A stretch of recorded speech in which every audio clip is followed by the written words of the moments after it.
When most people think of yachts, they imagine sleek white boats, champagne on deck, and maybe a few $1 million in price tag.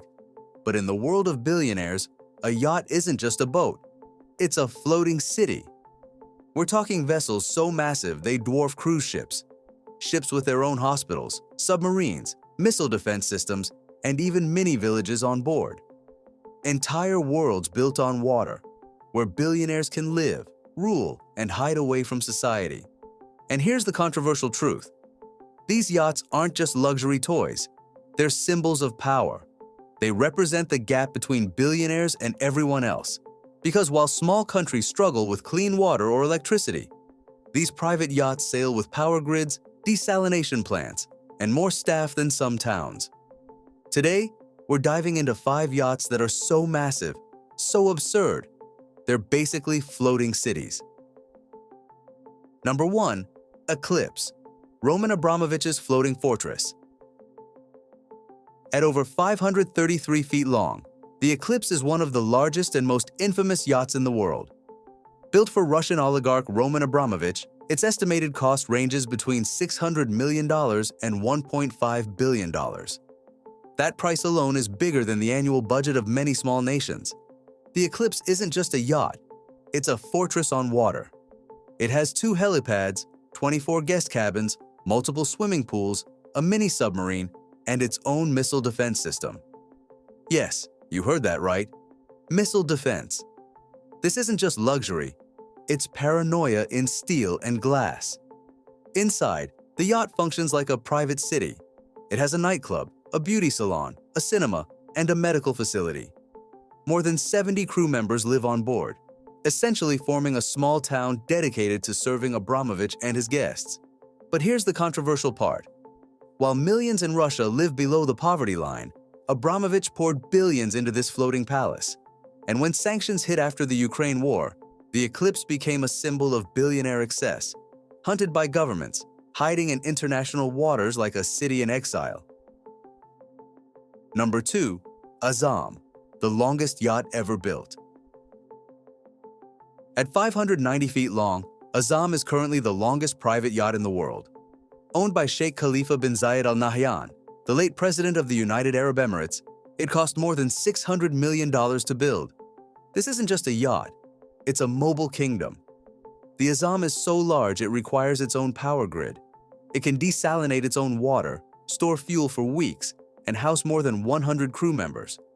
Inside, it boasts luxury suites, ballrooms, a submarine dock, and even a missile defense system. Think about that. A yacht with weapon systems. This isn't about leisure, it's about sovereignty. The Azam could disappear into the ocean for months and still function like a fully operational city-state. And here's the irony. While marketed as the epitome of luxury, the Azam also serves as a reminder of wealth inequality. The billions spent on this single vessel could fund renewable energy for entire developing nations. Instead, it floats as a private city for one family. Number 3. Dubai, a royal palace on water. Appropriately named Dubai, this yacht is owned by Sheikh Mohammed bin Rashid Al Maktoum, the ruler of Dubai. At 531 feet long and costing over $400 million, it's less a yacht and more a palace disguised as a ship. On board, you'll find a mosque, a submarine garage, squash courts, multiple swimming pools, and a full-size disco. The yacht also has gardens. Yes, real gardens, grown and maintained at sea. It's a kingdom afloat. The Dubai carries over 115 crew members, essentially making it a small village that exists solely to serve its royal owner. Guests can live on board for weeks without ever needing to touch land, with food grown hydroponically, water filtered and desalinated, and fuel tanks capable of powering small cities. The terrifying truth? The Dubai doesn't just symbolize wealth, it symbolizes control. In a region where workers live in crowded labor camps, the ruler sails in a vessel that could feed entire cities. The contrast is as sharp as the luxury is absurd. Number 4. Dilbar, the heaviest yacht in the world. If yachts like Eclipse and Azam are palaces, then Dilbar is a floating metropolis. At over 15,900 gross tons, It's officially the heaviest yacht ever built, and arguably the most jaw-dropping in scale. Measuring 511 feet long and nearly 80 feet wide, Dilbar doesn't just sit on the water, it dominates it. Commissioned by Russian billionaire Alisher Usmanov, a mining and telecom magnate, Dilbar cost an estimated $800 million to construct. Delivered in 2016 by German shipyard Lürssen, it instantly became one of the most notorious yachts on Earth, not just because of its staggering size, but because of what's hidden inside. The crown jewel is its swimming pool, the largest ever installed on a yacht. At 82 feet long and holding more than 6,300 gallons of water, it's so massive that it feels like a municipal pool you'd find in a small city. But on Dilbar, it's private, reserved for a handful of elite guests while entire towns across the globe lack clean water. The yacht's interiors are rumored to include multiple VIP suites, 2 helipads, a private beauty salon, and medical facilities. More than 80 full-time crew members live on board, managing everything from mechanical systems to 5-star dining. In effect, it's a city block floating across the ocean, sustained by its own power, water treatment, and communication systems. But here's the controversial twist. Maintaining Dilbar costs around $50 to $60 million per year. That's more than the annual GDP of some island nations. And when Russia invaded Ukraine in 2022, Usmanov's yacht was suddenly in the crosshairs. Authorities in Germany seized Dilbar in Hamburg, calling it the largest civilian seizure in history. For months, the vessel sat frozen at dock, guarded like a hostile embassy. The symbolism was chilling. On one side, Europe faced an energy crisis and economic hardship. On the other, the world stared at this gargantuan floating city, owned by one man, locked in limbo, costing tens of millions just to keep afloat. It was a portrait of modern inequality painted in steel and luxury. And the darker truth?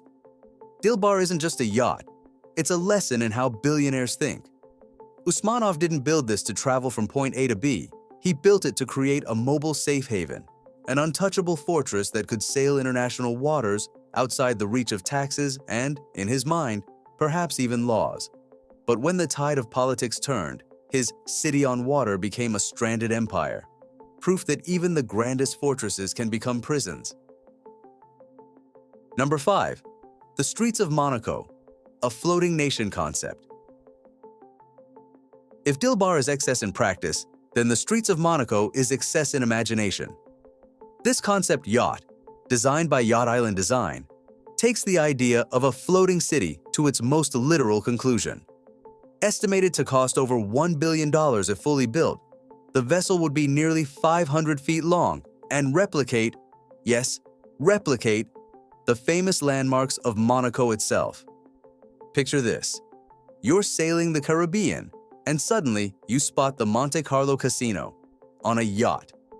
The Streets of Monaco was designed to include scaled-down replicas of the Hôtel de Paris, the Prince's Palace, and even a section of Monaco's iconic Grand Prix racetrack. Guests could literally drive go-karts around the deck on a Formula One-style track while sipping champagne. Inside, the concept featured everything from luxury suites and penthouses to spas, gyms, swimming pools, and even a miniature marina on board. Instead of just one helipad, it was envisioned with multiple docking stations for helicopters and smaller boats, essentially an airport and harbor combined. But here's the mind-bending part. The yacht wasn't just about luxury, it was about sovereignty. By replicating Monaco, a nation famous for tax havens and billionaire enclaves, the design made a statement. The ultra-rich don't just want to live in Monaco, they want to take Monaco with them wherever they go. Why hasn't it been built? Because the costs and logistics are astronomical. Engineering an entire floating nation requires technology and funding that even the world's richest hesitate to gamble on. Yet the fact that billionaires are even entertaining ideas like this shows the future of luxury isn't mansions or jets. It's self-contained city-states at sea. And here's the controversial truth. A yacht like the Streets of Monaco isn't just a toy. It's a declaration of independence. It suggests a future where billionaires don't just hide wealth in tax havens, they become their own tax havens. Floating nations, untouchable by governments, powered by private grids, and ruled by one family or one man.